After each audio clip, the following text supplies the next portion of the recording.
Ghogha road પોલીસે તિલકનગર દેવી પૂજકવાસમાં જાહેરમાં જુગાર રમતા 5 ઈસમોને ઝડપી લીધા। ઘોઘા રોડ પોલીસ મથકનો સ્ટાફ પેટ્રોલિંગમાં હતો તે વેળાએ બાતમી મળી હતી કે તિલકનગરના દેવી પૂજકવાસમાં અમુક ઈસમો જાહેરમાં જુગાર રમી રહ્યા છે।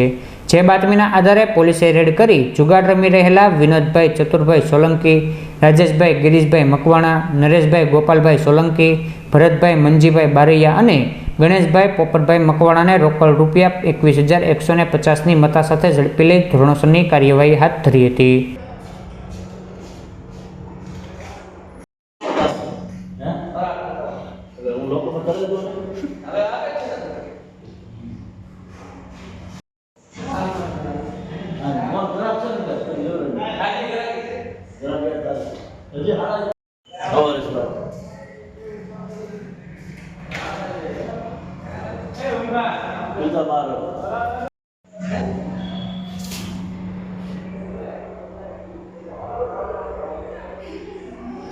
બધા પસંદ